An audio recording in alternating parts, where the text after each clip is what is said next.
Our business, mining, tourism, health, labor, and economic knowledge encapsulated with law and litigation experience gives us an advantage in the legal sphere. Our experience in assisting businesses, government, and various industries with their needs puts us amongst the many progressive and striving law firms in South Africa. Now, to contact our attorneys for assistance with any of the mentioned fields and others, please call us on 012-341-4187 or send us an email on admin@chabangu.co.za. MB Chabangu Incorporated, where problems meet solutions.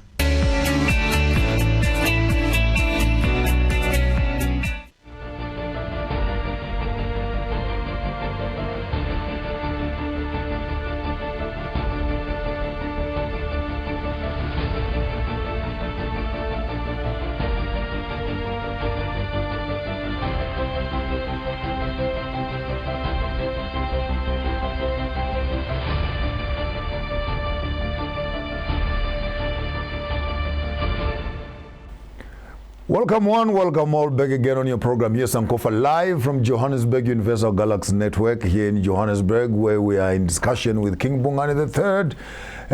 Rituals around the issues of death and how do we say goodbye in this cruel world. Many of us do funny things, complicated things, you know, which leave people and families in situations where people cannot understand. Other people commit suicide, other people kill each other, other people do illegal things that result in the death of people. The question is, as Africans, you always find yourself stuck with rituals that must be performed to clean up this mess. And we've just gone through one case right now where a woman, the man leaves his house and dies in the house of the girlfriend, and the king is taking us through some paces there as to how the woman is now actually compensated for having a foreign man die in her house. To such an extent that in some cases even the house must be painted or cleaned up, rituals must be done, beds must be bent, and new beds must be bought, sheets and whatever to clean and carry the spirit away from here.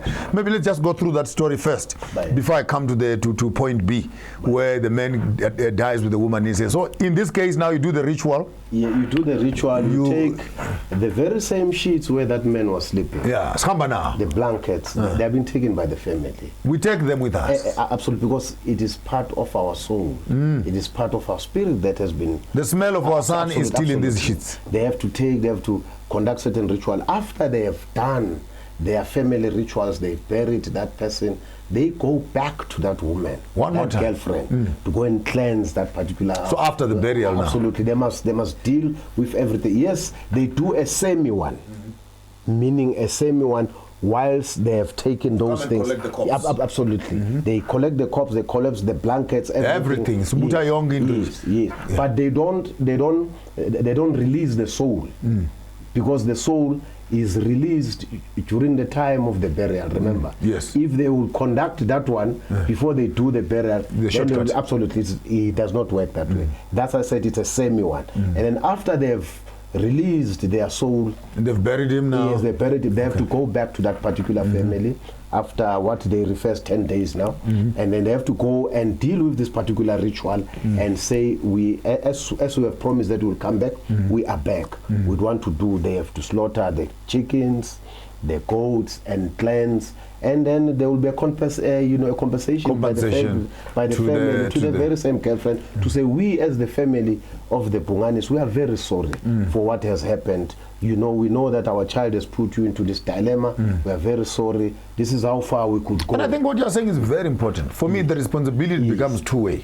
When you are with someone and you know that you have not done the correct things, and life has these events that happen, it's not only the responsibility of the husband. Absolutely. I think even women also must be put into this onto the same conversation as to when you are with someone whom you know that traditionally you have not done or you have not done correct rituals. You are both in trouble. We are both in trouble. It's trouble for both. The same ritual that is conducted where a boyfriend has died, it's the same, it's similar to the one where the girlfriend has died in your place. I want to take you, that one, I deliberately mentioned it because I want us to share some notes on the Shona culture. In the Shona culture, you leave your house, you go to town. You leave your wife, you leave your children, and you go and have a good time in town. And you know, like in the mines here, when you are in town, you find yourself Machisa Kwapa, you know, a woman who can warm your bed in the mines of Johannesburg or in the cities of town. There, you take someone. Even in a case where you can go on the street and pick up a prostitute, and she comes to your house or your hotel room, wherever it is. If it happens that this person that you have taken dies in your bed, ha! First things first, before we even talk about burial, we talk marriage. No, it's true. That's in Shona. Now, traditionally, yeah, you do that. You understand? For the men's side, it almost becomes complicated. Absolutely. Much bigger. Much bigger. But in our tradition, as I said, you know, I'm talking about 21st century. Yeah. You do those rituals. But in the olden times, remember, we did not have this Jola Jola story. Yeah. You understand? In the situation that I'm talking about now, yes, you have to get married. But at the same time, remember, this is a situation, this man has passed on. You understand? This girlfriend has passed on top of your bed. What do you do? There are rituals that you have to conduct yourself. Now, as a man. But again, remember, it does not end up there. You are still going to engage into a case. Proper case. The proper case is with your ancestors. Now, when you are to be buried, there's a ritual where it is conducted. Remember, when a person has to be buried on Saturday, as we are doing this nowadays, but nowadays they go on Thursdays, whatever. Yeah, any day of the week. Yes, but in the true sense, what they do is that during the week, what they do is that they slaughter chickens before, maybe 4 of them, males and females, 4 of them. And then on Wednesday, to prepare this for, to inform the gods that we have a funeral here. We are having a situation here. Bungani has passed on. We don't know his conducts on earth. Yes, he might say he was spiritual to us, but we don't know at night what is that he has done. We are seeking permission to proceed. No. We are seeking permission to ask those who are in charge to say on Wednesday we are going to slaughter a goat. The chickens are announcing that we are going to be slaughtering a goat. Yeah. We're going to slaughter a goat. And this goat, it has to do with paving the way for him to arrive at your destination. We don't know, again, we don't have authority. We don't know what is that he has done. Please, with this little token, we are just asking permission for you to welcome him. But whatever case, whatever crimes that he has committed, we are not involved. They will do that on Wednesday. Then, a lot of people think that a kettle, it is for talking to the ancestors. That's not true. A kettle, it is a coffin, that skin. It is meant for coffin. That cow is for the coffin. We talk to the gods in the goat. We talk, yes. But they need a skin to cover this person. Because in the olden days, we never used coffins. Okay. We need that skin so that meat would then be shared by the community. But the key thing that we need is the skin. So it's not true. That whole cow No. I like that correction. Correction. Because then you find that many Christian people would think that I will not kill a cow. I'll just go to the butchery and buy meat. And you are missing the essence. You're missing. Because the real issue is that the cow is the coffin. The cow, the skin is used as a coffin. But what do we do today? We take an ordinary blanket we have bought somewhere in Plaza. Yes. And we put it on top of the coffin. It does not make any significance. Because the key thing, is to cover the body of the person in the skin. And submit them back to the ground. Absolutely. Now again, in terms of burial rituals, we must understand that in the ancient times, thus everything was done in the kraal, because that's where we used to bury the kings and fathers of the homes. Actually, not only the kings, but the kings. Now, what we need to understand is the difference of the hierarchy of burials, of chiefs and kings. Maybe let's just start with the fathers. Yes. Maybe we'll move there a bit later on, so that we don't confuse the flow. A father is being buried into a kraal, in a sitting formation. What they do, they dig a sitting formation. They dig a chair. They dig a chair in the kraal, in the middle of the kraal. And usually the kraal was within a homestead. In the homestead, yes. Not burying a father of a home in the cemetery, in the graveyard, somewhere in Avalon, no. Because this man must look after his homestead. Here, not there. His father must be the protector. But yet I once said something very, very critical, and I don't think people heard me. When I actually said, the reason why Africans, we want our land. Absolutely. We want our land so that our graves become our title deeds. Absolutely. Where you cannot, for example, would drive down into South Africa here and find a white farmer who says he owns the land, but the graves of the ancestors and the forefathers are actually in the, people must now seek for permission. Can you imagine? To go into their own. So the fact that the graves are there actually says that's the title deed.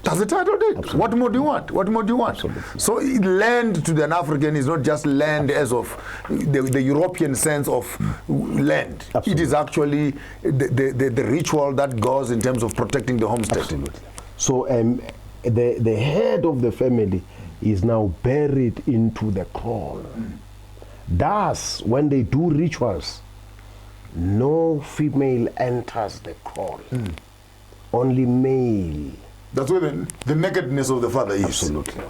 But that's where the naked father. Remember, we buried him naked, yes. Absolutely. So we cannot bring covered with that skin, given a stick and a sword, spear, a spear to say you must protect your homestead, because protecting from who? From the witches, from the people that are doing wrong. The spirit, absolutely. Then he sits in that formation. Then the cows are then let into the kraal. Then so they cover it flat. They cover it flat. Absolutely. And the cows are on top. Absolutely. Wow. The kraal is our graveyard. Then now remember, out of that, now you would understand that in our tradition, no person is buried asleep. Because if you sleep, how are you going to be able to watch your family? Absolutely. So this thing we put in a coffin and it does not work. That's why South Africa is in trouble. That's all the people are sleeping. Absolutely. Yeah. No, it's true. Because Martin, when they're about to close that coffin, Lala ngokolo. R.I.P. Rest in peace. Sleep. How then do you then expect that spirit to be revoked? When he's fast asleep. Fast asleep. So we must understand those rituals. Now I want to go back to the Wednesday story. Now when you have done that ritual on Wednesday, you've killed the first 4 chickens, yes, asking for permission. Absolutely. Then on Wednesday. Then you say, on Saturday, Pungan is coming. Over there. Because on Tuesday, or that day he died, with those 4 chickens, you are now informing them to prepare a place for him to be accepted on the other side. If Pungani has committed crimes, committed abominations, on Wednesday, they will tell you on Thursday to say, we don't want him here, this one. The seers will come and say, there's a problem. I have got the information or the messages from the gods to say, don't bring that man here. For example, in terms of other traditions, a man who is not married, is not buried into the homestead. Okay. He is buried into the jungle, in the forest. Absolutely. Because that man, what do you expect out of him? In my tribe, we call them Omashainyo. So it means that when there is a snake in the yard, they look for the single people. But hey, because when they die, even if you are beaten by the snake, who cries for a man who has no sin? Absolutely. Yeah. So they will then have those people. But the fathers who are being buried into, they check the homestead. But there's a ritual that I would love to talk about.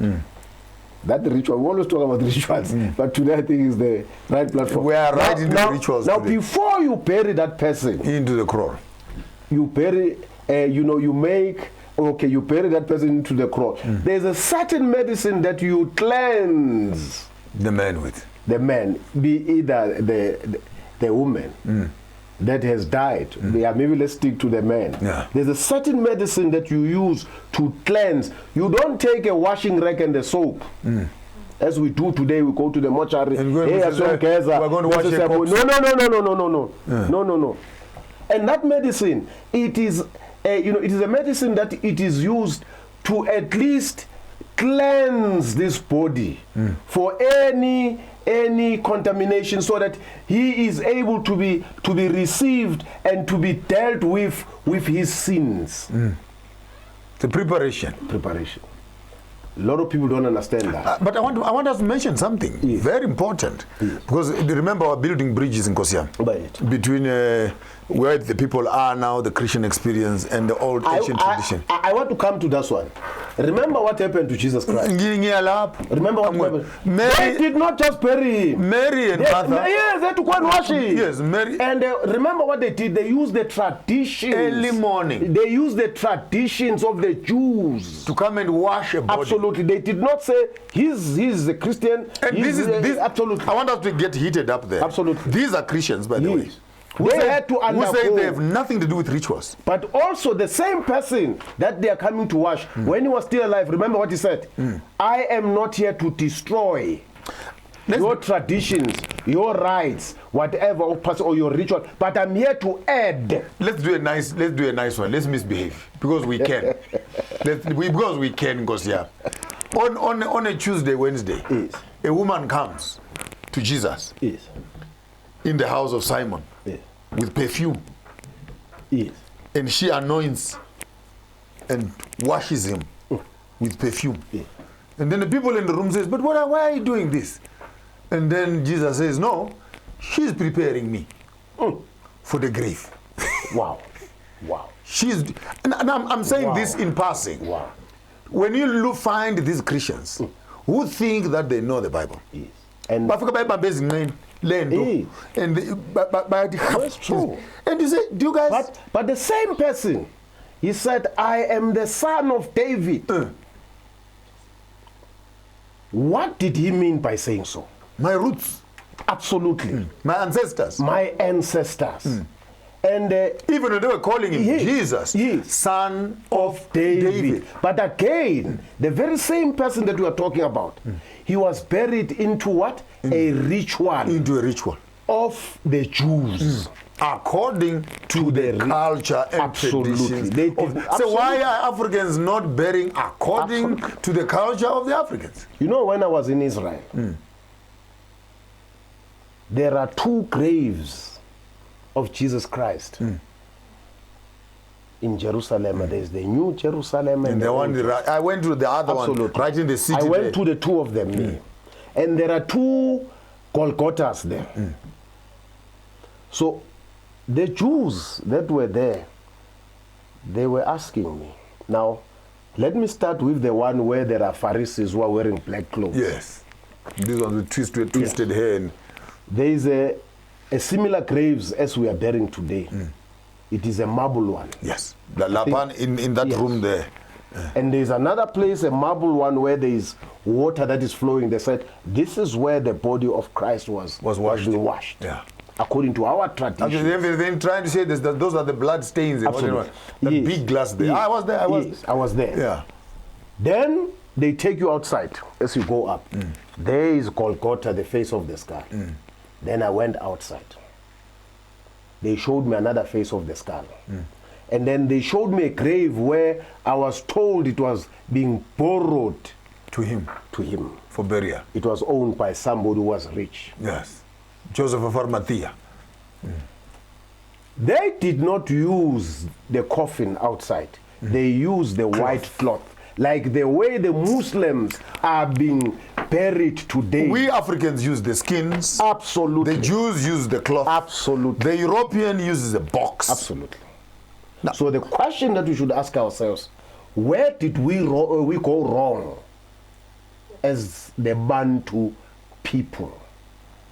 This is getting Because interesting. we are the first people Who is the original? who has the originality and the connection and the melanin into the system. Why are we so foolish to not understand that we are the chosen nation? What I'm hearing you saying is actually we are surrounded by rituals everywhere. We can talk about white weddings. We talk about African weddings. And you wonder why Africans are doing white weddings and you never find white people doing African weddings. Now there are funeral issues here. Yes. You find that Africans are now doing European funerals. But will Europeans ever do African funerals? Because either way, what you call a white wedding is white tradition. Again, after he died at the cross, the mother asked the permission to bury according to the traditions. But yet, today you're on fire. Eh? No, we are dealing with the honest fact. The very same person, the very same person, before he dies, he says, Father. In your hands. No, before he says, Father. Forgive them. Father. Why have you forsaken me? Why have you forsaken me? Because why? I've done everything according to your gospel. Then he says, it is done. Then the mother comes and says, can you allow me? I want to demystify something exciting right there, Nkosiam.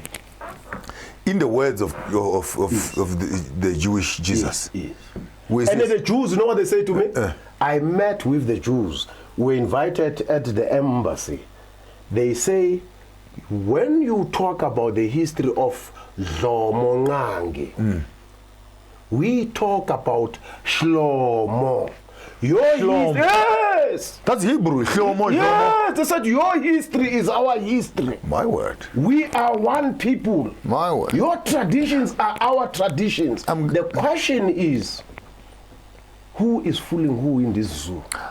What you are raising today is quite exciting. Right. Little information, Nkosiam, is dangerous. Absolutely. I don't know how these young pastors who sleep at night, they sing one song, they wake up the following morning, they're pastors. Right. They have not even read this book. Yes. They have not read African culture. They have not read Jewish Hebrew culture. They have no clue to this text. All they know, in Jesus' mighty name, in Jesus' mighty name. And you look and say, are you sure of this thing? Because I want us maybe just to, when you were talking, me coming from a pastoral background, Absolutely. I'm hearing you mentioning words like, we are submitting his spirit to the gods. And you know, the gods must accept him. And the gods must say, and I know there are people out there who are holding their chairs and say, how can a man be? God says in Genesis, let us make humans in our image. He does not say, let me. Let us. Who is us? Gods. While you are there, but where I wanted to push is where Jesus says, before he dies, in your hands I commit my spirit. The question is, when a person dies, where does the spirit go? Because if we're supposed to use the biblical narrative, that's what we do. it is clear. When you compare the two, we say on Wednesday we are preparing. Preparation meaning we are now committing to receive the Spirit. On the other side. Absolutely. Because even Ecclesiastes says the dead, the living know that they shall die. The dead know nothing. And when the person dies, the body is given back to the ground, but the spirit. But the Spirit, returns must remember, to the one who created. to the gospel of Angoni, it says the spirit that you are breathing, it is not yours. It belongs to the divine, or to the divinity, and to the creator. Thus, according to Angoni, they say you must watch them, because this, you have been borrowed the spirit. By being borrowed the spirit, at the end, the owner of the spirit would want it back. But I think in the minds of some young Christians, for example, it must be creating a storm. Absolutely. Because for the first time, you're going to be hearing it, that the misunderstanding of the state of the dead in terms of the body and the spirit, the Bible text itself would be telling us examples, even language. Because if Christ says, in your hands I commit my spirit. Why are we afraid? For example, I'm not asking you in particular, I'm asking you people out there, why are we afraid to have a conversation of where does the spirit go when a person finally dies? Look at the traditions again. Don't you think are similar traditions? They're the same thing to me. When they wash the body, are we not washing the body? We wash the body. We wash when they wrap them in cloths, we wrap them up in skin, and you put, and even in the Jewish culture, the fact that they came in on Sunday. Yes. Take note. Yes. So their culture is even more complicated. More complicated, because this man dies on Friday. Yes. He is in the grave. Yes. In the tomb. Yes. So he is actually there Friday, yes, Saturday, yes, and early Sunday morning. Yes. The tradition was that you go to the grave. Yes. And then the tradition that you go there with perfumes and other things to put on the body, to embalm the body, so that you can send them away with a nice aroma. And if you be telling Africans right now that let's go back to the grave 3 days later, let's dig up the body and let's put perfume. I know many Africans will be falling off their chairs and we can't do this. But other cultures, in terms of their tradition, they practice this thing without twitching their eyes. And what we're trying to emphasize on this program, we don't need to be running away from our cultures simply because the European man says this is the best way to go about it. And remember, according to our tradition, there are people who have been designated to do those tasks. Take me through that one day. For an example, who washes a body? On the side of a woman, if it's dead, is women who are being designated to do so. If it is a male, male who are designated to do so. And then, for an example, I'll tell you something. In the traditions, I'll make some, in a practical example, when we're having a discussion about Swaziland. A male or a father of a home who is to be buried, what they do is that they use hot water. Hot water? To soften, to warm the joints, up to the joints, and they sit him that evening whilst they're waiting for him to be buried up into the mountain as a king. They dress him up the way the tradition. He sits with everybody in the house, like absolutely. And people who don't know, they might think that he's an old man who's sitting with his stick and he's sleeping. Meanwhile, that is the body, that's the corpse. So we sit with him. Absolutely. Dressed up, absolutely, ready to be transported. And we have a chance of... And then when they are about to transport him, they don't inform the rest of the family. They designated people take him up into the mountain, because what they do, whilst he was sitting here, they were preparing him. The mountain. Then they take him at night. Then when you guys or the community, they wake up in the morning coming to pay homage, whatever, that body has been buried long. I mean, the vendors also do the same thing. It's the same tradition. Yeah, the same tradition. Remember, the Mpafudis. But I want us to keep the royal burials maybe for a bit later on. Okay. I wanted us maybe firstly to thresh out this. The same way of that man who's been buried into the crown. It's the same way. They soften the joints. They prepare him. And they sit him properly. Absolutely, they sit him properly. But before they sit him into the grave, he sits with everybody in the house. We are advantaged as Africans, and I think we're the most fortunate melanin tribe on the face of the earth. Because you walk up into the Egyptian pyramids. I know people who want to celebrate technology around the pyramids. But the real issue at the center of the pyramids was the embalming and creating a house for the king. Absolutely. So the burial and the maiming and the mumifying of the bodies was actually big technology, and to an extent that 3, 4, 5, 10, 20, 50,000 years later, these bodies are still being found. Now, when you go into that history, you'd remember before the Egyptians were there, there was a civilization that was called the Bungan. It simply means those chemicals were invented by these people. Absolutely. You can look at our women, how they dress those is called. It's called. It's the same Egyptian. The same Egyptian is called. So we've known these things many years before Christ existed. We are older. We are older than the existence of Christianity. I think let's say it. You cannot reduce us into the existence. The religion of the children. Absolutely. And remember, again, I want to boldly say this. You cannot associate me with a religion that has spilled blood. Remember those Christian crusades? I don't mix with that. My hands are clean. My tradition does not. It says abantu abangoni. I'm not part of that. I'm not part of that because they killed a lot of people for them to be in existence like this. Their altar is full of blood.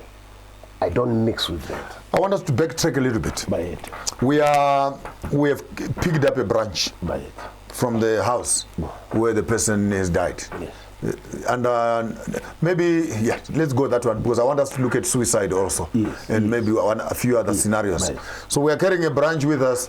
What is the significance of that branch? Because the spirit of a person is... No. There is a tree. What type of a tree do we collect for? You know that tree? This is a tree that we are able to talk to. It's not just any tree. It's not just any tree. It's a tree that we speak to, so that we say, can you this particular moment be a carrier of this spirit, so that we are able to transfer this particular spirit to a certain destination. It's not just an ordinary tree. But again, what we need to clarify, in most funerals that you see today, you see somebody who does not have authority to be carrying the bush, to carrying that particular tree. You see a person who does not have authority speaking, telling that corpse, "Siyahamba manje, hamba manje siyaphuma la, wena kwena, rata maya." You say, but what nonsense is this? What are these people doing? Because every family has a person, a designated person. Who must be the right person to carry? Is a person who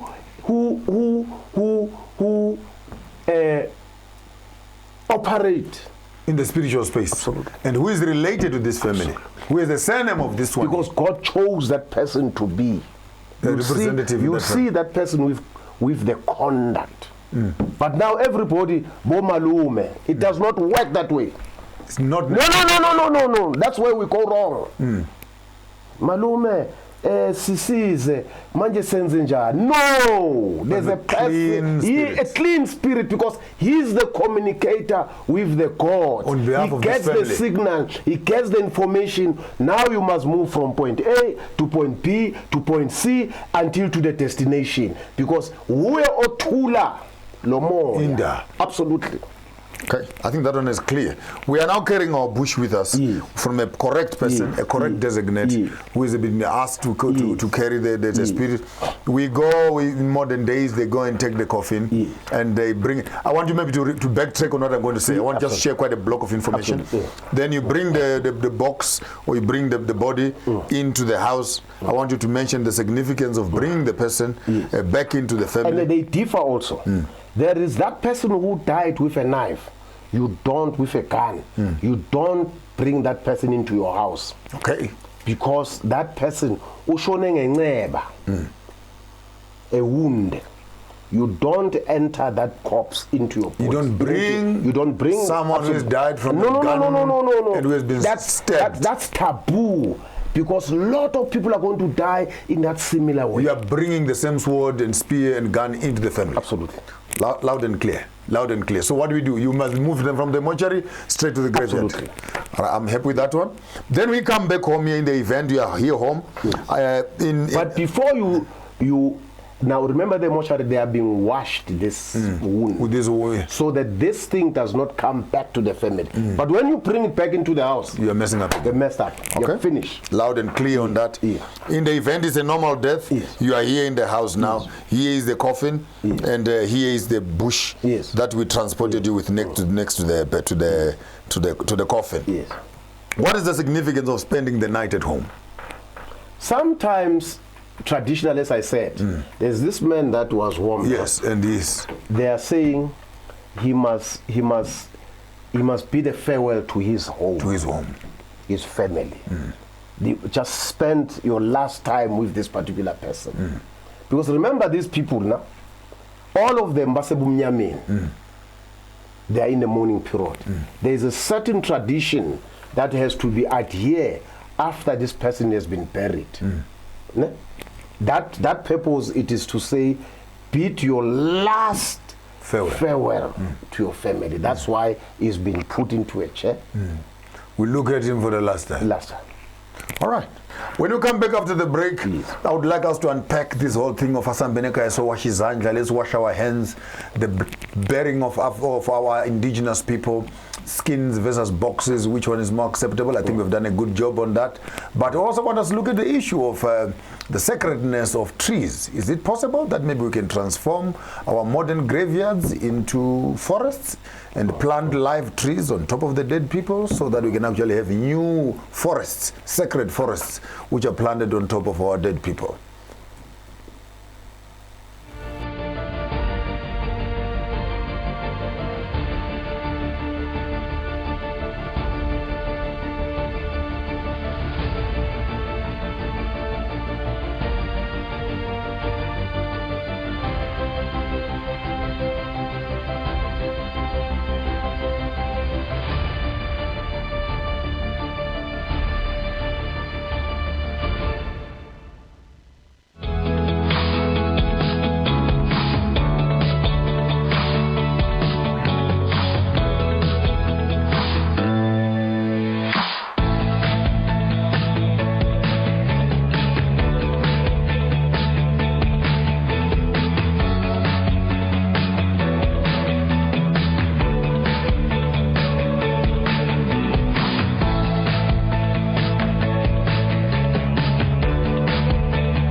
it's too late. All right, welcome back, welcome one, welcome all again. We are on our program here on our show with our wonderful king, exploring some few items around the burial issues of the greater African people. And I'm excited. We've covered quite a lot of ground, and I would want to take some few moments and allow my king to have a small little 2-3 minute break. And while he's getting himself ready, I will be giving you, I'll be carrying you for the next few minutes while he's taking a small little break. Yeah. Right. And while we are here again discussing our greater issue of the greater African space and our burial rights, we know people die in various complicated and difficult environments, in the accidents on the road.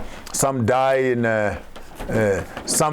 car accidents, some die in gunshots, some in poisoning and stuff like that. And what has been very exciting for me is actually to allow you for this day to take a journey with His Royal Highness, His Majesty King Bungane, who are introducing us to various elements of burial and burial rights. And I would want him to take us through on the next small little episode in the lines of the cleansing ceremonies and rituals that must be happening around the greater family. And what we have learned here, and from my own ancient knowledge also, where there are three major surnames: the surnames that come out of the water, the surnames that come out of the mountains, and the surnames that come out of the rivers.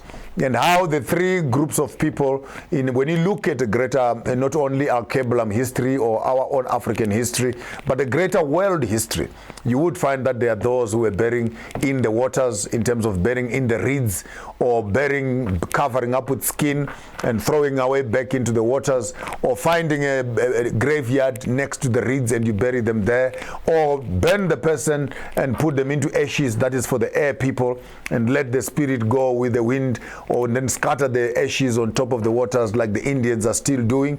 And then there are those who are being buried into the ground and wrapped up in skin or wrapped up in coffins and caskets and etc.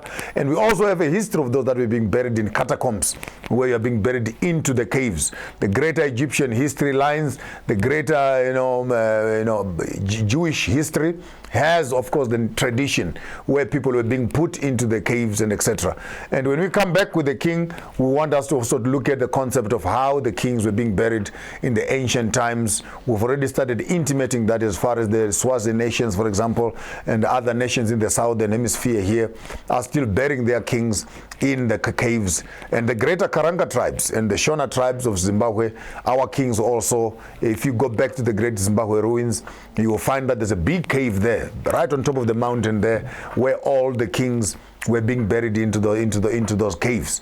It is, these caves are not just caves, but they became sacred caves, where the ancient kings will actually be lined up in those caves, one after another.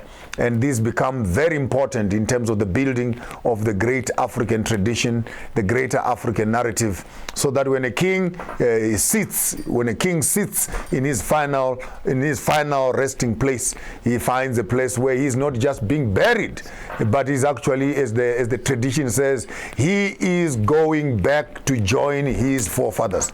He is going back to join the other royalties. So it was not just a cave, as of a cave, but it became and it becomes a home where he's joining together and is now going to be sitting together with other royalties. So royalties are not, you cannot take a royalty and go and put them in Avalon and put them in a graveyard somewhere in the midst of nowhere. A king must go back and join his forefathers. And even in traditional homesteads, where fathers have died and have kept the same homestead, then you find a father is in the kraal.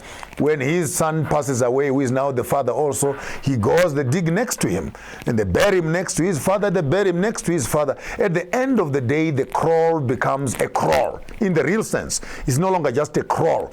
It becomes a meeting place where all the various ancestors who have been on this homestead are sitting together and having a conversation together. Therefore, when the children of the homestead come to the kraal, it's not just about coming to the kraal. They are coming to the kraal where the forefathers, the ancestors, are in consultation one with another. I want us, Jeremy, to drag the king slightly backwards so that I can drag him forward and pick up this tradition now. There's a dish of water that is put at the gate of the homestead. And the branch, that branch that we have been talking about, I'm talking about my own culture, the branch we have been carrying all along, which is the spirit of the man, is put inside the dish of water. The same dish of water, which now is going to be used by the people when they come back from the graveyard. To say, we ask you to go back home and wash your hands. Now, many people make a mistake because they think that this water in the dish here is for washing hands so that you can eat food.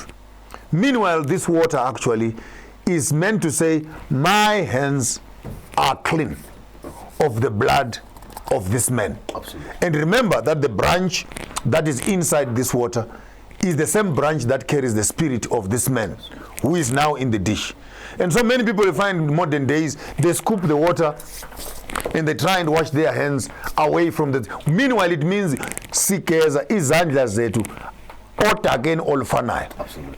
And we are also confessing that our blood and our hands are clean from this one. You still wash your hands when you're about to eat your food. Absolutely. But in ancient traditions, then this water contains the DNA Absolutely. of the entire community. Absolutely. Where we are all saying we are clean from the death of this man.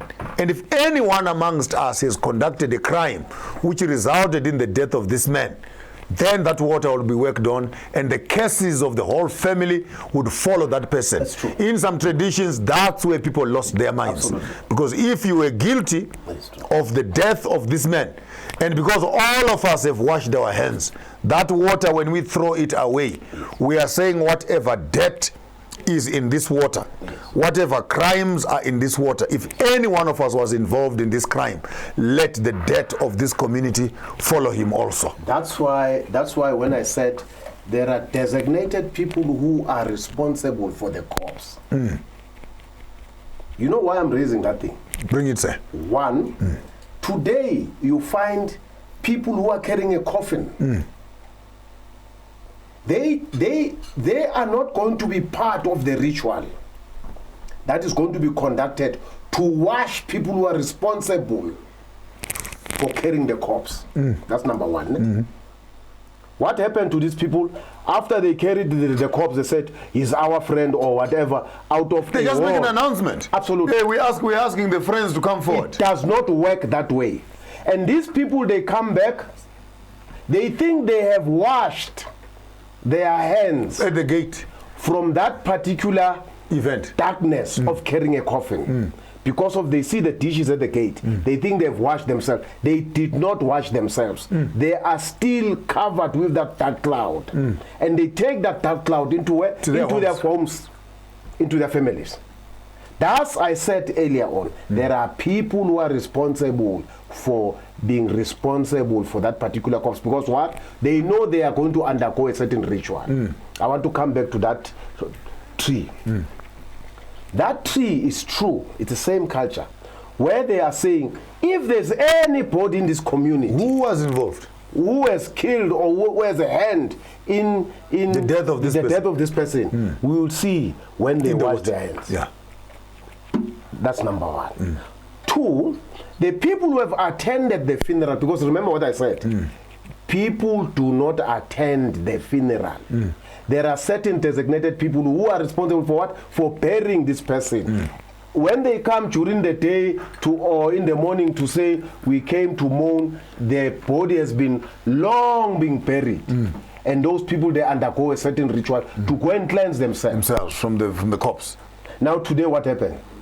They think by carrying the corpse, by being there, accompanying that corpse, it does not happen that way. Now in a case where, like today, where they have a body and they're going to bury a body into a cemetery, a certain family or people who are responsible for the carrying of the corpse must be those people who are designated to do so.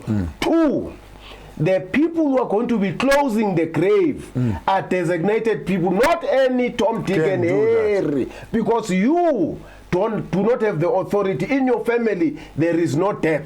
So why are you the one that is busy with the showballs and you are closing that? Because with all royal respect, I would want you maybe culturally to make a statement, a big statement. And I know the responsibility that it carries on it. The South African government digs graves. You can't dig graves before there is a dead body. Can I know? It is a taboo. I want us to backtrack. When do you dig a grave for a person? Before that person dies. Don't you think that you are cursing these people? Hold it right then, Kosiam. When we come back after the break, we shall further investigate this issue of how we as Africans in our ancient traditions used to do our things. We'll be back right after the break.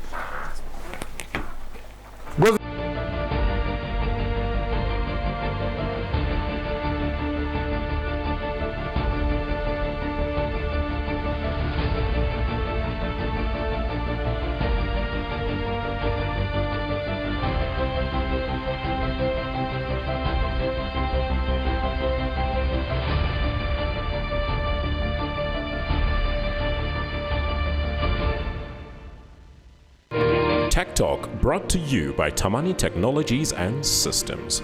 Tamani Technologies and Systems takes leadership in fourth industrial revolution. The whole world is facing a transformation.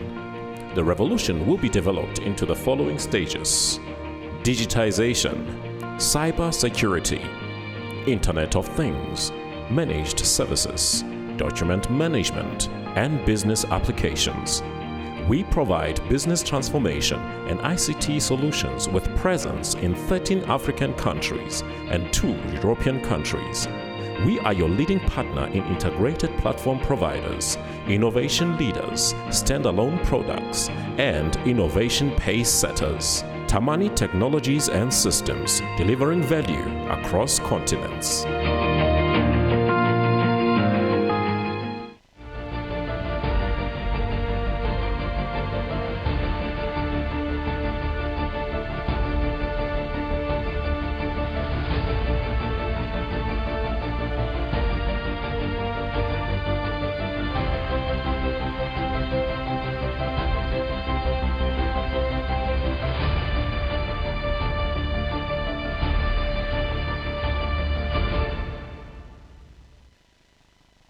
Hello.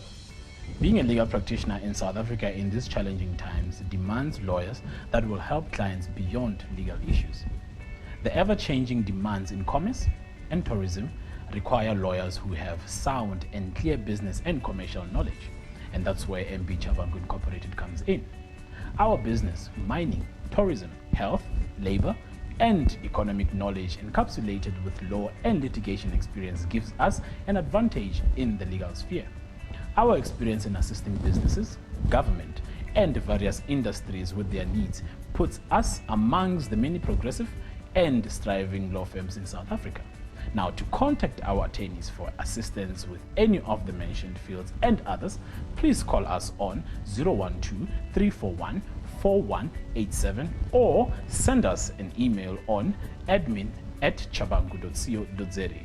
MB Chabangu Incorporated, where problems meet solutions.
Feel the heat.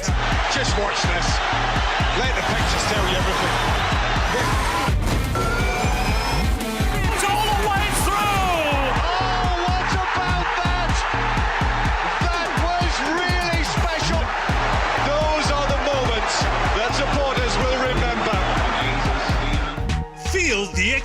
excitement. That was delightful. Feel the heat with StarSat. Feel the heat.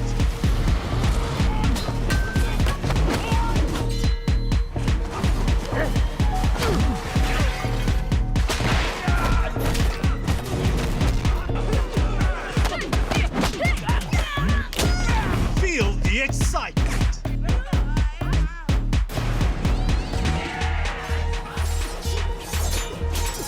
Feel the heat with StarSat.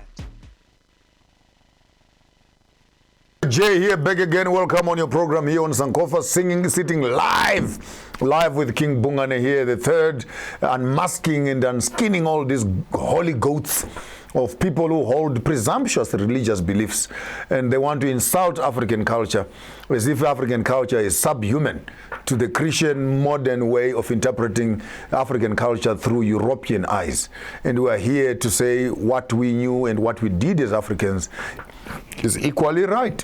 And until we as Africans begin to stand up for ourselves and protect and uphold our own cultures, we can never think we're getting it right when we uphold other people's cultures. And you were explaining, Ngonyam, you were explaining around the rituals, around who is the right person who must wash a body, who are the right people who must carry the person, and how do you cleanse the whole community or those that were involved in terms of the burial rituals? Absolutely.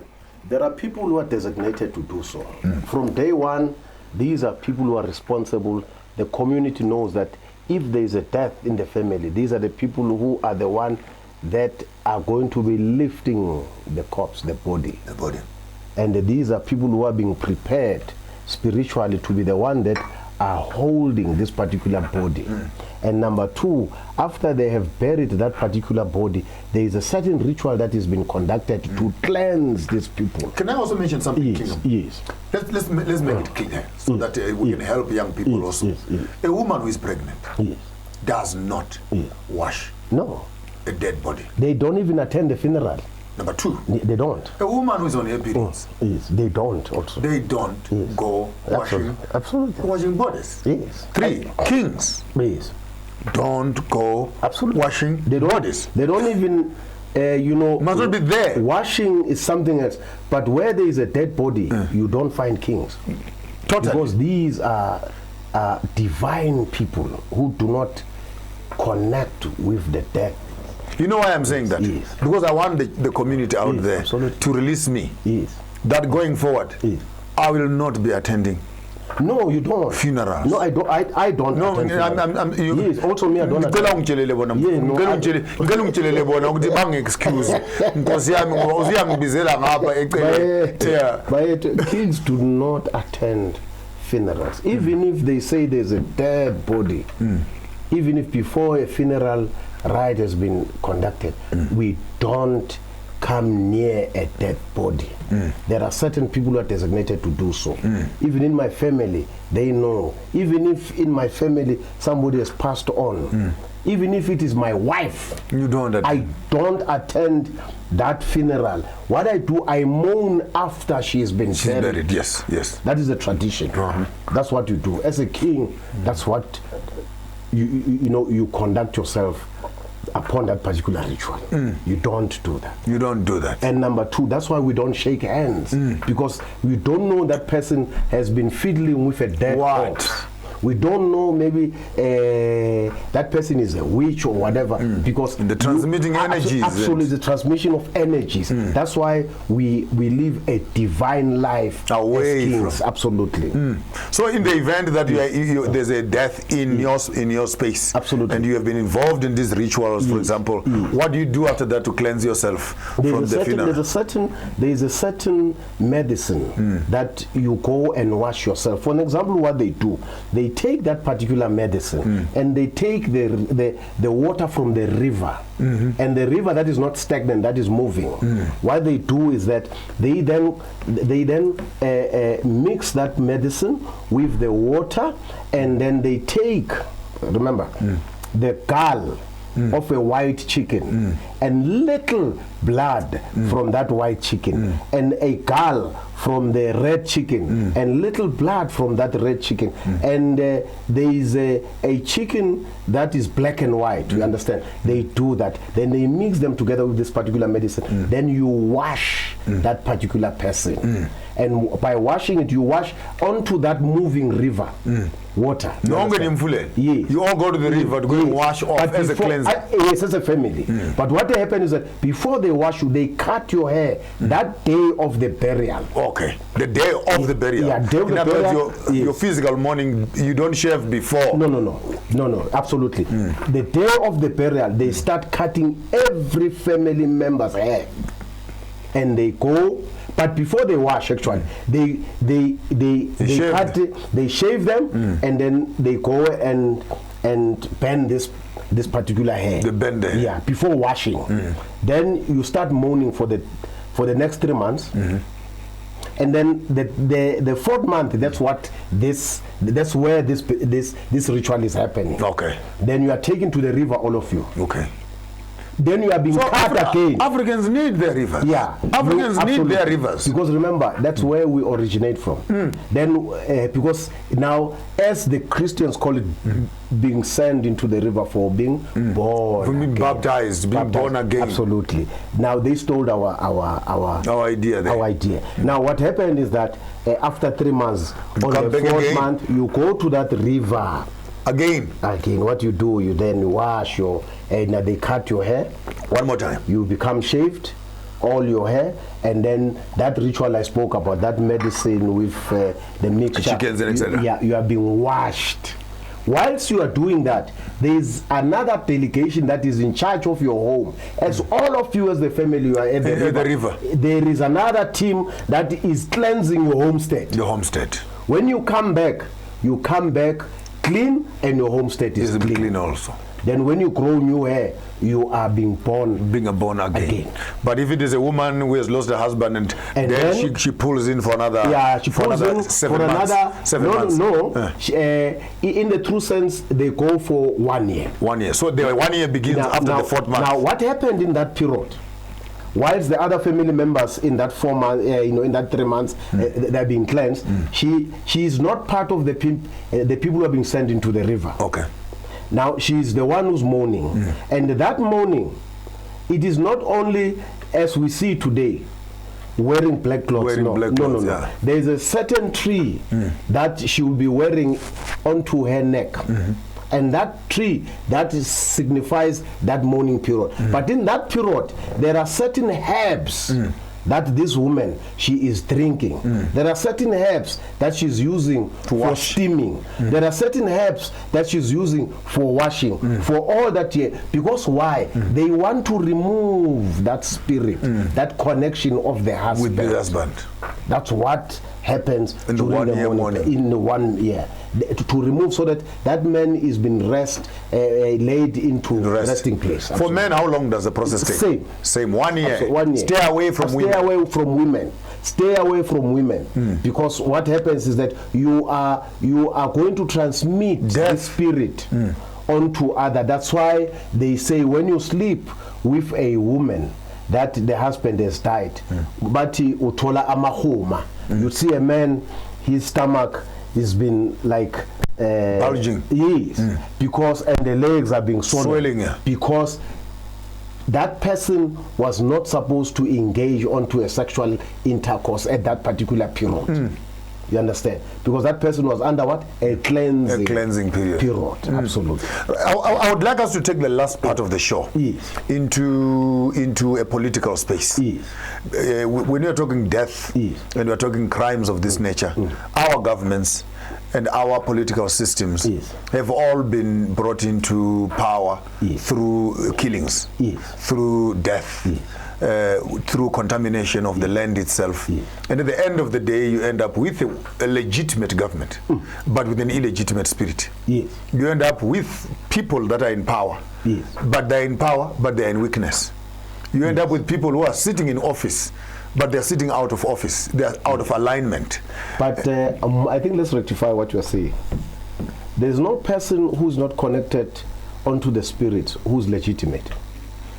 I'm saying they end up with legitimate elections. Illegitimate. Because that conduct of the election, it is illegitimate. It's illegitimate. It is a system of the people who have committed abomination, who have committed crimes onto them, establishing themselves into this land. I want you to build a case for me for national responsibility for the rituals of burials. We are looking at South African government, for example. We have, and I'm glad you used to be Mkonto Siswe yourself. The stuff but I did not kill. Yes. You did not kill, but you went for training. I went for training. And in the midst of that, I'm happy I'm talking to a man who is informed. And I'll just maybe drag you slightly away from the royal house into the trenches of ANC. You know what happened in Zambia. Absolutely. You know what happened in Tanzania. In Angola. You know what happened in Angola. Absolutely. And all those things. You, in your responsibility right now, you know how many graves could still be hanging out there.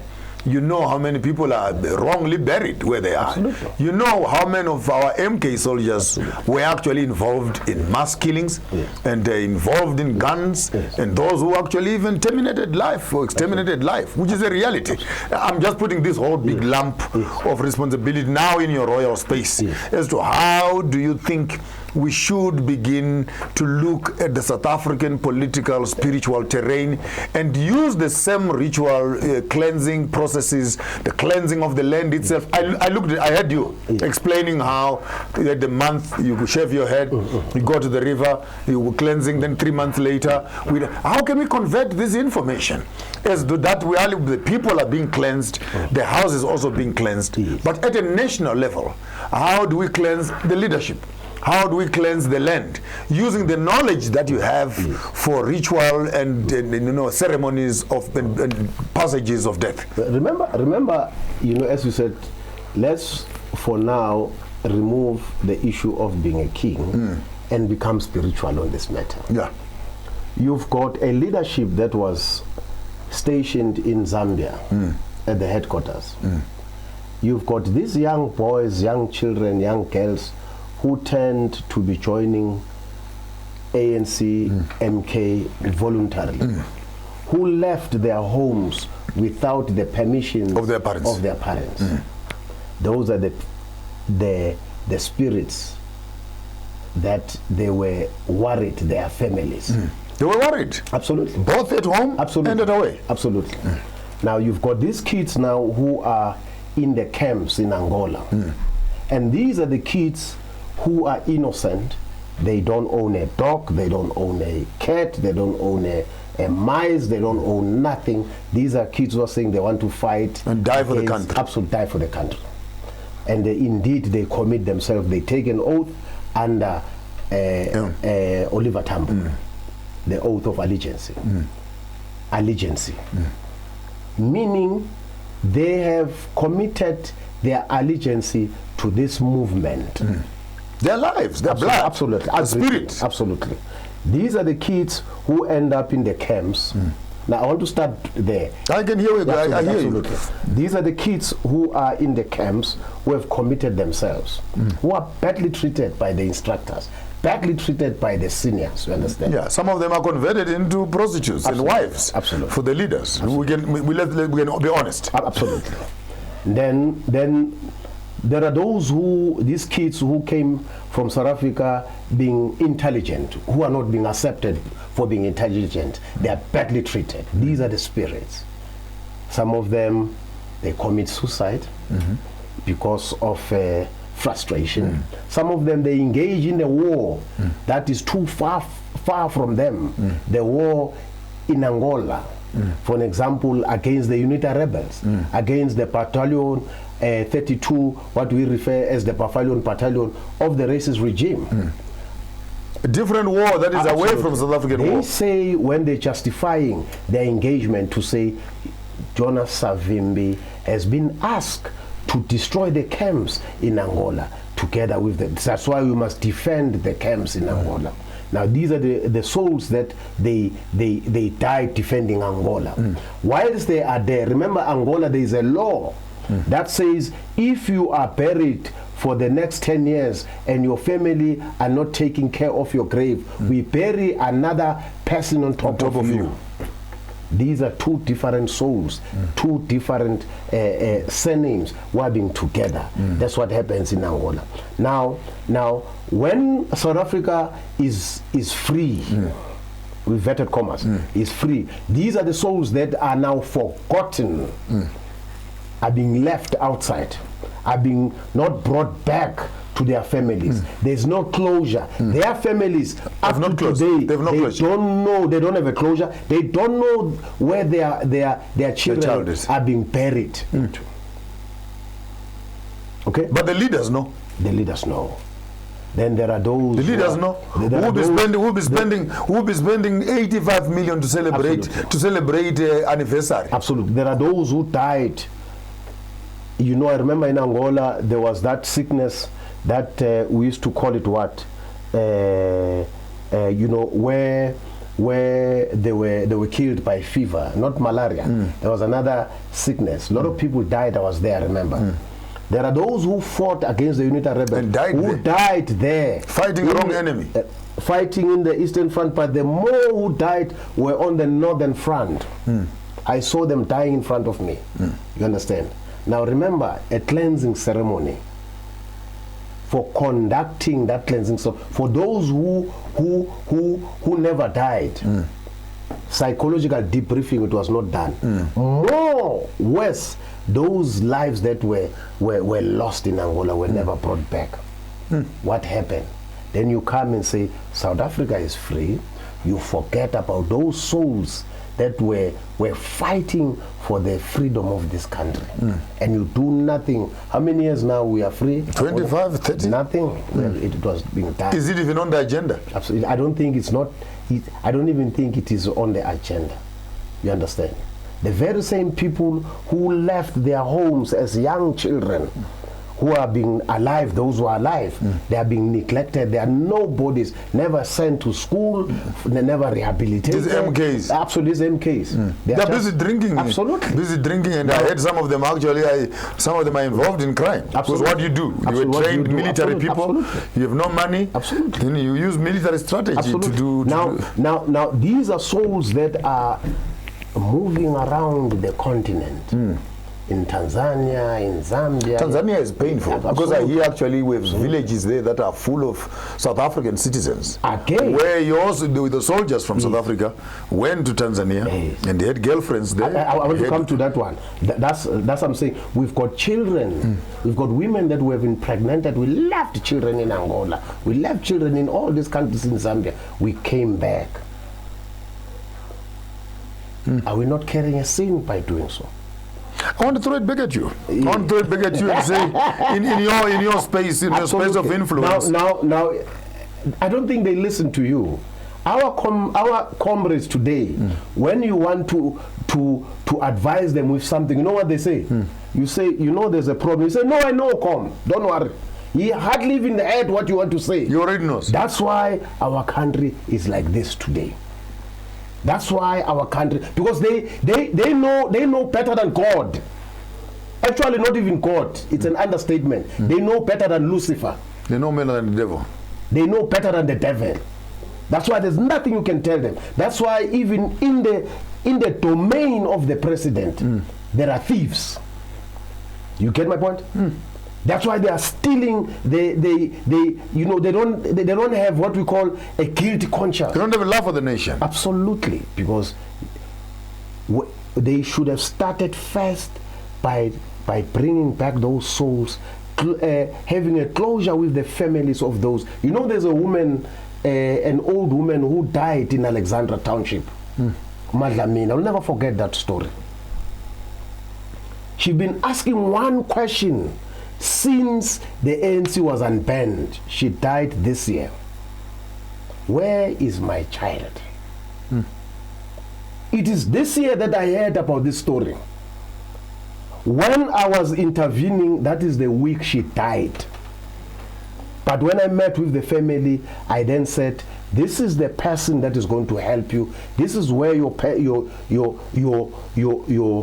child is. I'm talking to the family because the mother is died. I gave the names, I gave the grave number, I told them every information that you knew. They said that was the week where the mother was to be buried. Oh, they said, "Umama uyolala ngoxolo." At least for all these years, they could not do it.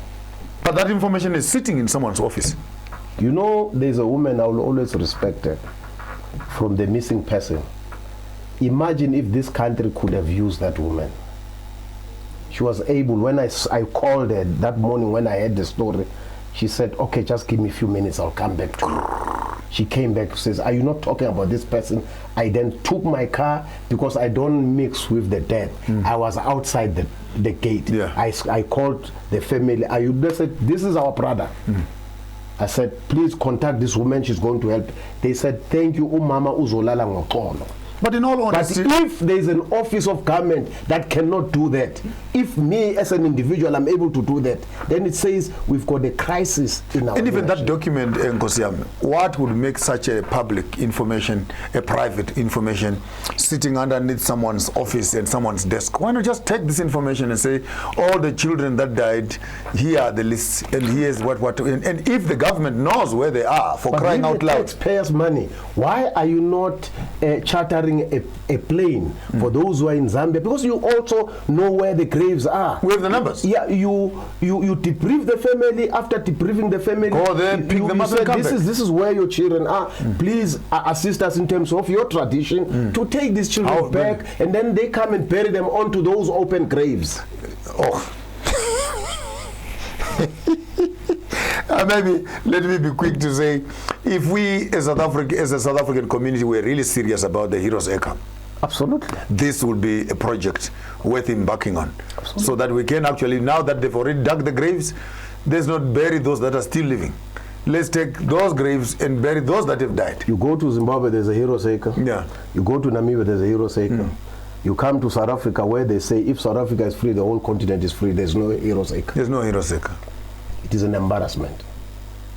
It is an embarrassment for a movement that was formed in 1912, January the 8th, that becomes a mother of the continental organization that does not even have a sense of national pride and commemorate. They're still standing as monuments. Absolutely. But we cannot even put up our own, even our own monument. Our own monument, where our history. What an embarrassment. We hardly even understand our traditions. As a movement, we don't even understand the tradition, the customs, and the cultures of the people that we are leading. Absolutely, we don't even understand. Because this has been a roller coaster conversation, very much so, and with lots of depth and lots of insights and etc. I heard you the other week mentioning maybe is where maybe finding a landing strip on this issue of funerals, the issue of using cultural clothes at funerals. It is wrong, especially the traditional healers.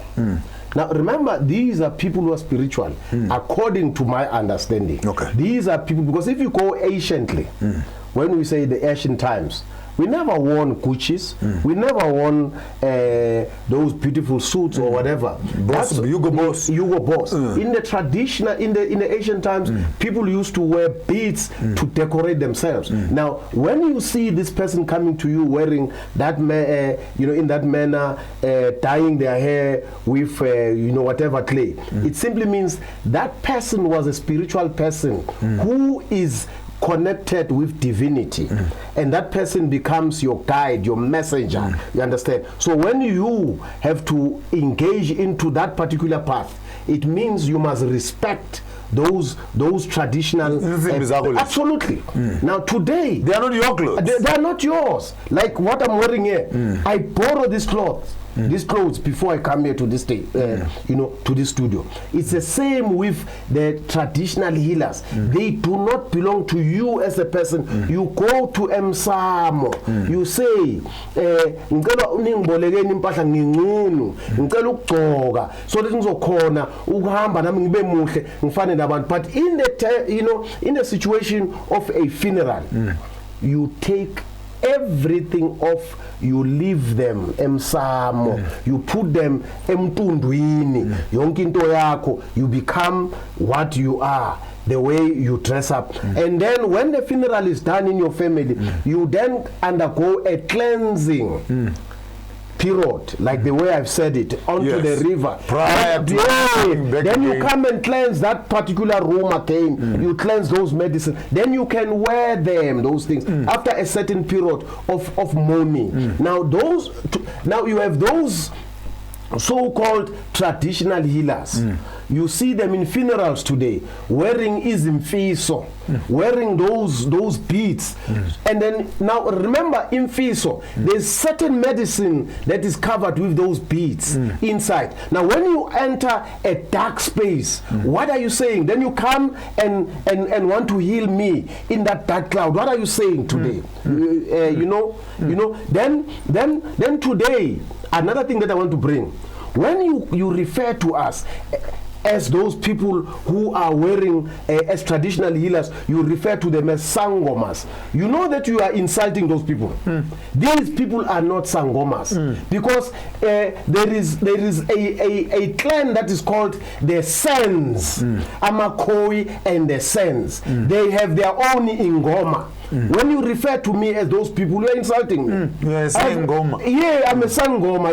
I'm not that. You are insulting me. You understand? You must understand that I am Angoni. Nengoma yama Angoni. Not a Sen Ngoma, because I don't know the traditions, I don't know the culture and the customs. Yes. So when you refer, because the white man could not understand these things, and then referred and then gave us a blanket approach to say people who dress up like this, they are Sengomas. It's an insult.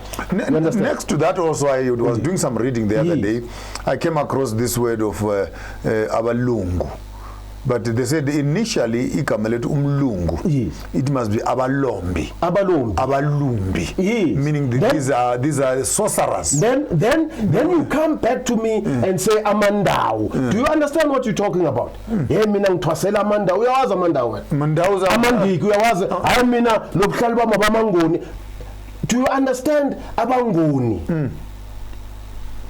Wow. These are the things that we have to understand, so that when we say, some people know what they do, they said Togoza, Tongalan. The Tonga. There are Tongas up in Zambia. The Tongas. What are you saying? What are you saying? They are calling the Tonga spirit. You are insulting me. Yeah, Nina, Masetongin. Somebody says no, when he's justifying that, he says no, I'm meaning those who are sleeping. Then why are you disturbing the ones who are sleeping?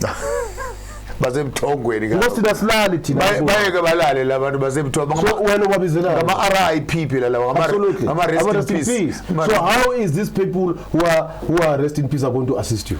Wow, let's find a nice landing strip. In the event, and I thought on the military side here, we would be trying to clean up the issue of when you kill another person. For example, there's a ritual that you have to undergo. When there's a ritual amabuto. Yeah. Now the MK soldiers were never cleansed. They engaged into the wars in Angola. They engaged into the wars inside the country. I don't remember there was a cleansing ceremony where all of those who said, I have done this, I need to be cleansed so that I am able to, when the day when my ancestors have remembered me, I do not carry any dark cloud. I know what we are saying is controversial. Absolutely. And very controversial. Absolutely. Because the Truth and Reconciliation was done under Christian camouflage. Absolutely. And he had never consultation with the cultural indigenous side. Absolutely. So we ended up having what we call a Truth and Reconciliation. But out of that Truth and Reconciliation, there was no truth. Who was in charge of that? There was no truth. Absolutely. There was no reconciliation. Absolutely. What would be your view? What would be your input on that? Mine is to go back to the basics. And the basics are very simple. We know that we, as the people of this country, there are wars that were conducted. Firstly, wars of resistance. Did we cleanse them? Let's continue. After the wars of resistance, there were wars that happened during the time where people were marching, were striking. They were never cleansed. Massacres of Sharpeville. There were massacres of Sharpeville. 1976. Yes, the 1976. There are those also of the black on black violence. They were not cleansed. You understand? There are a lot of deaths that happened in this country where criminals whom you refer to things were knifing people, whenever, you understand all those things. Where the killings in the trains, Yes. you understand? And police brutality. Some of it is still happening now. Yeah, absolutely. Now they were never cleansed. You know, these other brutalities of these young girls who are being raped. These other brutalities of young children who are being murdered by people that we don't know. But we have not. We will continue having all these problems because we have never. Spirit that is lingering. Yes, we did never go back to the basics. Mine would be, can we go back to the basics and consult with the relevant people who understand these things to assist this country so that we cleanse this country, then we start anew. You understand? And then we also understand the code of ethics of choosing a leadership. Now, I've forgotten about Marikana also. Marikana people were killed there. Yeah. You understand? We need to undergo so that when we say a person needs to lead this country, we must spiritually check this person. When we come back, I think I want us to visit Marikana and visit other sites. The people who are living in Soweto, where the death happened, the people living in Sharpeville, where it's happening over and above our prisons. We're looking at our police stations. We're looking at our hospitals, some of which are death wards, literally. And the question is, what do we do in terms of these death rituals and rites of passages that is South Africa? And remember, while we are talking like this, the issue of South Africa is the issue of the entire African continent. I hope you from Angola, from Zimbabwe, from Zambia, from Malawi, wherever you are on the African continent, what we are discussing here, the history of Africa, is exactly the same. The question is, what do we do with the wars of the Mau Mau, the wars of Chama Chama Pinduza, the Chimurenga wars, the Swapo wars, the Mkondo Sizwe wars? The entire African continent as a whole needs to hear this conversation. After the break, we shall be looking forward and picking up and unpacking some few issues around the issues of funeral passages. Don't go away. We'll be back after the break.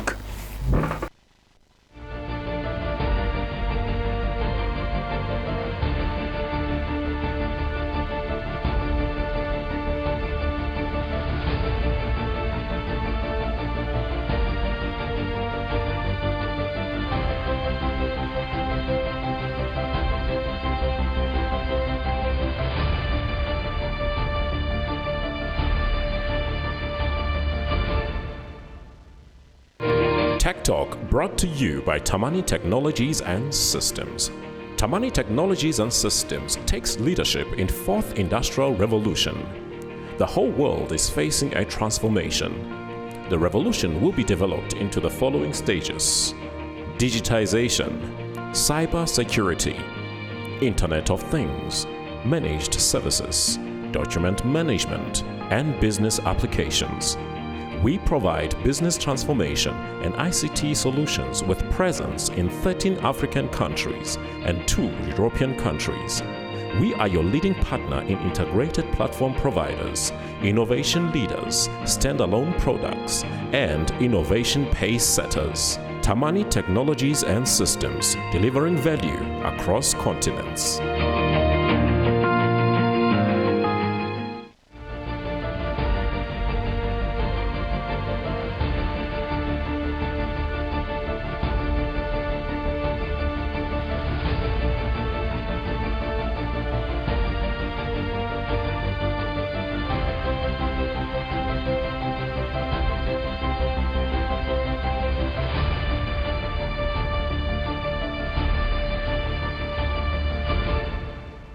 When we come back on this on top of the program, as we are looking at our last 15 minutes PC here episode to conclude this conversation, I would want the King to push him a little bit further again and look maybe possibly at the impact of a governance system, because now we're discussing government issues at a high level. Right. What difficulty do you find as royalty in terms of implementing, cultural, traditional, African, indigenous processes that, as far as I've spoken to you now for the past 6 weeks or so, I hear there's a lot and a wealth of information that you have and possible solutions.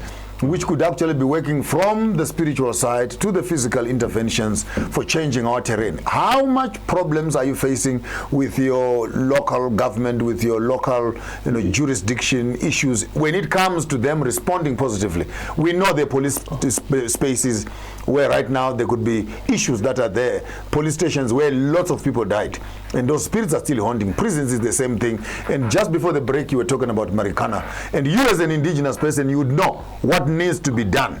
But what do you find as hurdles? Yeah, but you see the problem of our current system of governance or our government.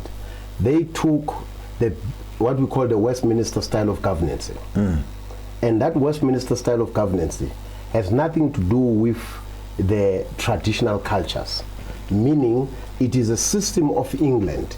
It is a system where abuna nembeza. There's no conscience. No conscience, absolutely. Now this is a system that we are using in this country. Now, in my understanding, what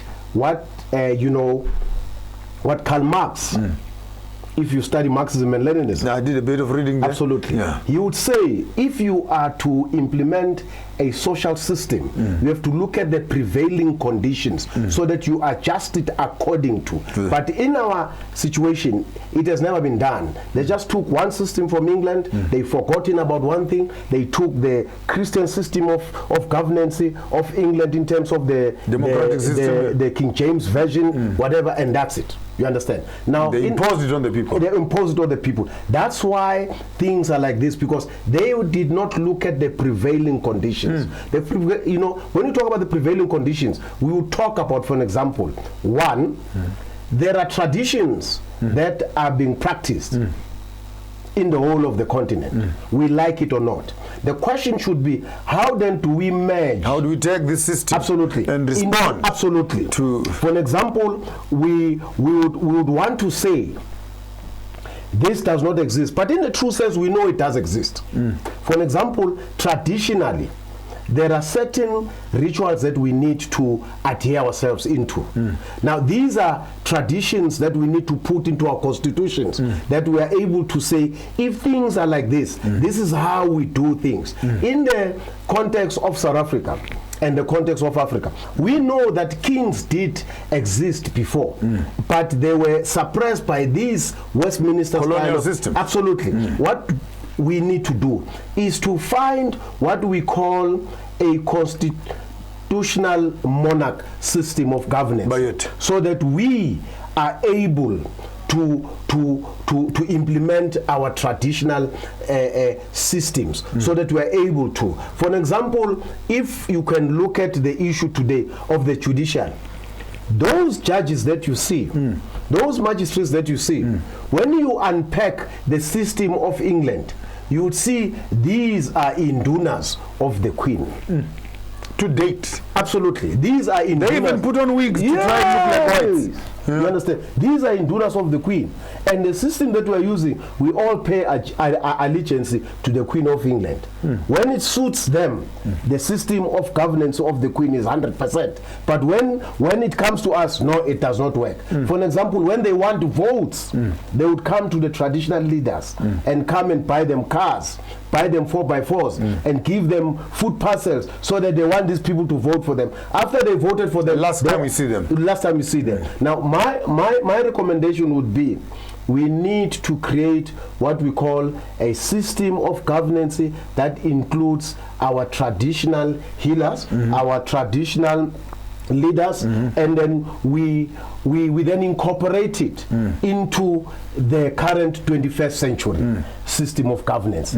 Then out of that, we would then have what we call a system of governance that is going to be assisting us, because we will all be consulted in the system of governing this country. Because today, if really we had that system, we would never neglect or we should never neglect our people that have died in Angola. We should never neglect the people that died in the police station, because other people hang themselves. John Foster's here. Absolutely. Absolutely. How do we cleanse that situation? Two, when you go to the hospital, I wanted to raise that one. Yeah. A lot of people die in the hospital. Yes. What type of rituals are they cleansing? Because when they use handy. Yes, when that body is gone, another person comes on top of that bed. Yeah.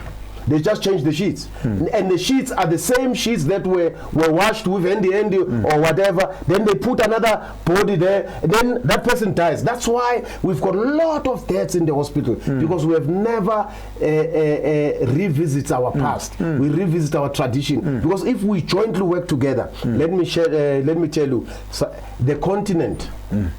You know, if I don't want to say South Africa, but the continent will be a peaceful continent to live in. Bayete, I want us to find these beautiful punchlines. Yes. Why, in the context of what we've been talking about, yes. Bayete, yes. in the context of what we've been talking about, yes. you know, for the past 2 hours, yes. Why do you need land? Land. We spoke earlier about. I want you to hit those nails on the ground now, because we are landing now. We are landing now. Earlier we spoke about the right of burial. How do you bury the head of the family in a cemetery?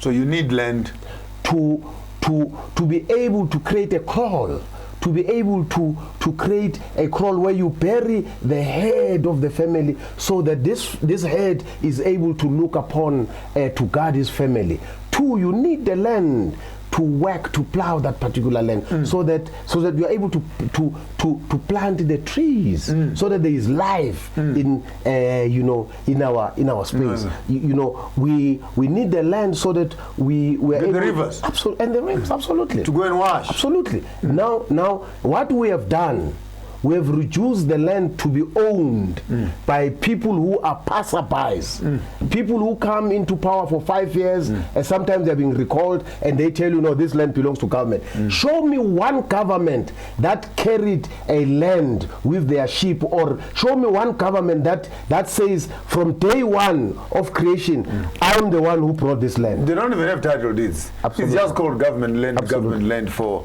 cosmetic purposes. Absolutely. And maybe on the same note again of owning the land, as the land is our graveyard, owning the land so that we can grow our chickens, we can grow our goats, we can grow our cattle, we can bury our loved ones, we can plant our trees, we can build our homes, and we can have a spiritual life. Absolutely, because we connect. Because you know what? One other thing that I wanted to talk about, unfortunately we don't have time. Today, we refer as traditional healers as witch doctors, because a white man came and told you that these people who are dealing with these trees, using it as herbs or medicine, these are witch doctors. Let me tell you, these trees that we see today, we find, in our land, were planted by God. And these are people who are spiritually connected, who were shown by God to say, this tree, it does heal 1, 2, 3. Now you are told, when you see them wearing those cloth, then you say, these are witch doctors. A witch is not a person who is a healer. A witch is somebody who is a murderer, who is a killer, who uses medicine for his selfish reasons, you understand? But you listen to somebody who comes and says, these are witch doctors because of they painted their hair, because they wear certain beads. That is an insult, and this government is quiet about it.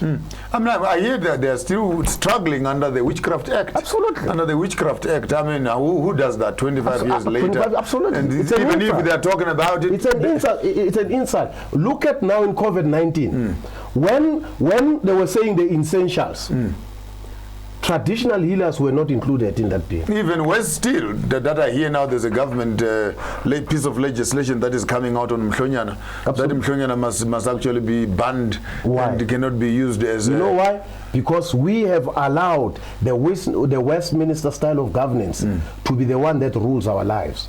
Today, when you talk about the WHO, those people who sit there, these are people who are westernized. These are people who have succumbed to colonialism. That's why we'll never talk about our traditional medicine into that environment. That's why it is very important for us to create, as we are busy doing what we are talking about, the United Kingdoms of Africa. UCA. That's why out in your closing remarks, you have exactly 2 minutes. Take us through the UCA, then we can find a landing strip from there. We as the traditional leaders, what we have done, we have seen that we need to be totally independent, to be sovereign from these murderers, from these colonialists. That's why what we have done, we have created what we call United Kingdoms of Africa, where we have registered ourselves, where we would have our own embassies, the whole world, where we would have our own system of governance, where we would have our own World Health Organization, where we would have our own systems that are traditionally and divinely appointed. That's UKWA. Ngonyama taking us through. It has been a roller coaster. We went from religion to the tombs of Jesus. We hung him on the cross. We pulled him down. We pushed his spirit somewhere.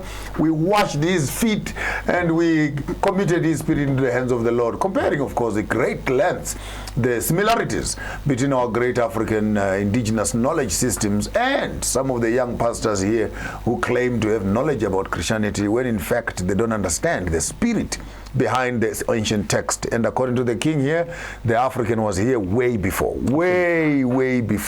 this whole modern Christianity space. I think we ran through some governance systems, but our key issue of study today was around the issues of funerals, death rituals, and etc.